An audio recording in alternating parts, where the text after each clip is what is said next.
Call of Duty. Some things never seem to change, and no, that's not a dig that it's just releasing the same game each year with minor changes. That would be relegated to FIFA. I remember when I was just reaching the late years of middle school or early high school when I would spend hours upon hours playing Black Ops 3 on my buddies from school. In all seriousness, that might have been the last COD game I put any real hours into, and since then, I've mostly just been a zombies player. So let's do a quick little ESA lore segment. World at War and Black Ops 1, if you can believe it, were a little bit before my time. Those games came out when my brother was a teenager, and to put that into perspective, he and I are 8 years apart. Black Ops 2 would have been the same story had a friend of mine I've known literally my entire life didn't come out of left field and had us play town, and from that point on, I was just hooked. I couldn't really explain why. I just really enjoyed myself. And then after that, I got all the DLCs to BO2, except Die Rise, fuck Die Rise, and had the time of my life. Then comes 2015 with Black Ops 3, Shadows of Evil, and The Giant. Each day after school, after homework is all done, then you hear that opening song when loading into SOE and all of your stresses melt away, as you hum that same melodic yet ominous tune. And then replaces them with completely new stresses as the Margoliths come to try and eat your pancreas. Then as each DLC for BO3 came and went, I continued to sink deeper and deeper into the COD Zombies pit. And then I did the DE Easter egg solo one night, full of adrenaline and shaky hands. Then BO4 and Cold War happened. I didn't really play much BO4 on release, and only up until a year or two ago thought the zombies were pretty good. And I thought Cold War was just okay. Then everything after Cold War I just had no interest in. Although, shout out to Zombies in Spaceland for being a real one. But I didn't have any investment in anything after that, and I actively avoided Vanguard like it was the Black Plague. But then we got info on BO6. My curiosity was piqued.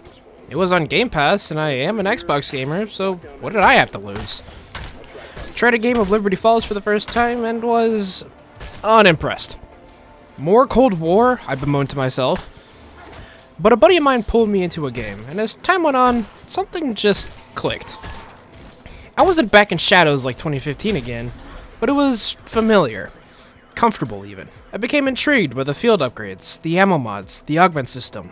The weapons felt good to use, and my original dour opinion shifted rapidly. Then I learned you could corpse launch zombies on Liberty Falls in hilarious fashion, while simultaneously getting a firing squad of manglers sent to my location.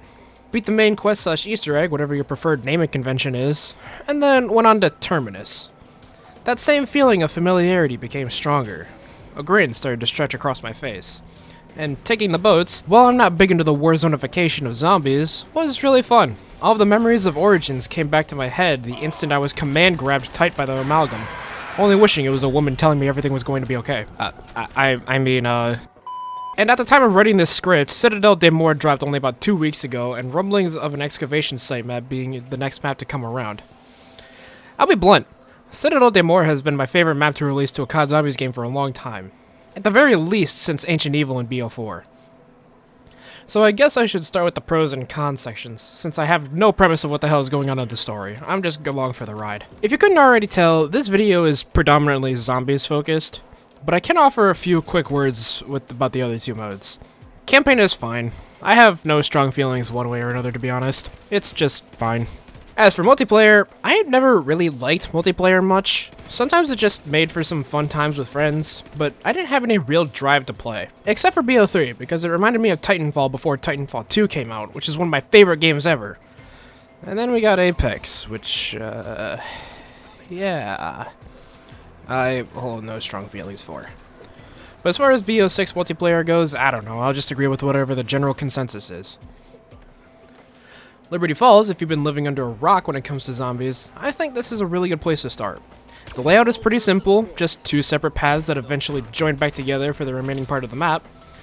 Pretty simple, easy to learn, and still pretty fun with a jet gun that doesn't suck despite its primary function being that exact thing.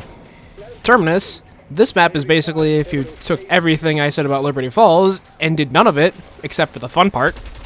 This map is not for the casual gamer, with a significantly more complex layout, a new elite enemy in the amalgam, an incomprehensible horror of body parts and meat, small but entirely separate islands you can go visit, and narrow spaces to traverse through. This is a tough map, even for someone who's been playing COD Zombies for a long time. But if you're willing to brave those dangers, this is a really good map to improve your zombie skills on. Citadel is what I would say is a really good middle point between the two maps mentioned before. The layout of the map is slightly deeper than Liberty Falls, but not as complex as Terminus, following the circle into a point design. But the castle has a series of lower level rooms that just add a little bit more depth, no pun intended. A new special enemy in the Doppelgast that my friends like to call chickens for some reason. Some dope-ass swords to finish it off, and you've got the best map made in a zombies game in the last several years. Alright, that's enough discussing the individual maps. Let's talk about mechanics. But can we just take a moment and just stop with the advertising that this mode is specifically round-based?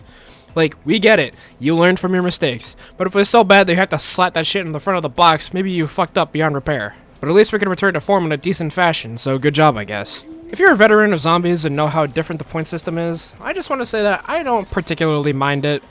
It feels in line with how many points you would get in old games, broadly speaking at least. Only problem is that there aren't really any farming methods. I remember how many times I would train around zombies with an SMG with low damage and a high fire rate and see the point counter shoot up. But it's fine, I won't make complaints. In some ways it feels more intuitive. Except that melee kills give less points than headshots. Come on, man. I personally really like the addition of score streaks and the like in the crafting table. Yeah, I know this is in Cold War, but I don't think it was nearly as cool or felt nearly as rewarding. If I can't remember a single thing about the workbench in Cold War, then it didn't leave much of an impression. And to many people, that's the worst impression someone can have. I appreciate having all salvage under the same resource, so I'd have to remember the values for each item like it's a Minecraft recipe. I like the addition of some of the new and returning perks after a long time, like Melee Macchiato and Vulture Raid, respectively. I missed Vulture Raid, especially after being practically missing since Buried, I think. If it was on any other map, I wouldn't remember. So to have them back is really awesome. Now, if we could have Double Tap back, that would be sick. If not, Widow's Wine would also be acceptable. Come on, man, help me out here. The augment system is really cool, and I really like being able to make adjustments with existing perks. Like slapping on an entire other perk at the end of Elemental Pop's line with Electric Cherry. My beloved. Same goes for the field upgrades, like with Dark Flare that can become a heal beam for your teammates with 2 charges. I like the ability to customize the tools at your disposal into ways that fit the way you like to play. Progression feels good. Not much of any other way to put it.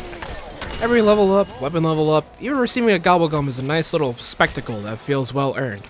Even though gums are just earned and generated randomly. Even still, unlocking those attachments and camos just feel right. Gunplay does admittedly feel really good.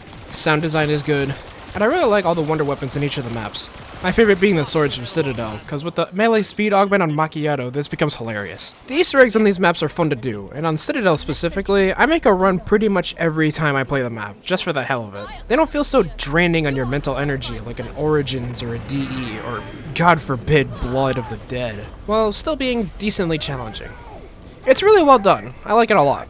The only exception is Terminus, as the boss fight is basically just an endurance test, and after dying 3 to 4 times in a row until completing it, I just haven't wanted to play it again for a while. Hey game, can you tell me when I reach my next augment level? No. Oh. Can I research more than one thing? No. Oh, okay. Yeah, the progression feels padded out like that for reasons I can't really understand, and not being told what augment you unlock during the course of the game feels like a weird oversight. There is an absurd number of special/elite zombie spawns at about round 30, and at the time of writing this, that number was just significantly reduced to more reasonable levels. But at one point it felt like you would just have a whole round of manglers rapidly approaching your location and tell you about their favorite economist. Even now the spawns seem pretty high, but an improvement is still an improvement nonetheless. I know that this is something that is a little bit more controversial, as I think it was a point of contention in Cold War that armor was too strong. If I'm mistaken, just let me know, but here it feels like I'm loading tree bark into my armor sleeve. These plates are meant to stop bullets. You mean to tell me some grotesque overgrown nails are able to break that shit more effectively? I would appreciate that to be a little bit stronger. Not even by too much, it just feels a little bit too flimsy in my opinion right now. Operators are neither here nor there. But I would personally like to have a main crew for a cohesive story. Not that it would technically matter with how confusing lore there is in COD Zombies, but still. Options are fine, so it's whatever. Having the game permanently online fucking sucks. What do you mean I have a pause timer, bro? This, I don't even know if I could call it a feature, is so obnoxious, and I can't particularly understand what the thought process was here. Y'all remember in BO4 they had the pause feature for every player in the game? That made things super useful for when you're with a buddy who doesn't mind you waiting for you to use the bathroom or go a little no-nonsense mode for a minute. I'm sure if this was in public lobbies, it was the worst thing imaginable. But for private matches, this was a godsend so you don't run the risk of a surprise down screen or worse, main menu by the time you return. This game feels like the best bridge for both the casual and hardcore players I think is out there. From Liberty Falls being a wonderful map for the casual player to just aim for higher rounds, to Terminus who want to test their mettle against the incomprehensible horrors of the island prison, and the citadels in between, there's something that can appeal to pretty much any zombies player. And unless you didn't have Game Pass to play this game on, so you had to actually buy the game, then outside of that, you don't really need to spend any more money on top of it to enjoy the game, as doing the EEs on the maps can give you some extra neat little cosmetics for the main cast and a skin for the ray gun. Each weapon feels like it's pretty well usable, aside from launchers and most pistols. There's just a lot to like if you're a zombies player. If you're more of a multiplayer person, I can't say for sure you'll like this as much. I just don't have much of an opinion on it, and the campaign is just okay. But if you're an Xbox gamer who has Game Pass, then I would definitely recommend giving the zombies mode here a try and see what you think. Because I think this is the best zombies game COD has given us in years. And for that reason, it's gonna go in Sunny Beach tier. I'm still inclined to say that BO3 is the apex of COD Zombies, especially with Zombies Chronicles to its name. But this is a good contender, and it makes me excited for what will come in the future. But with that, that's going to be all from me today. If you all enjoyed it, do all the same supportive things you hear enough from other people, and I'll catch you guys on the aisle again next time. Later.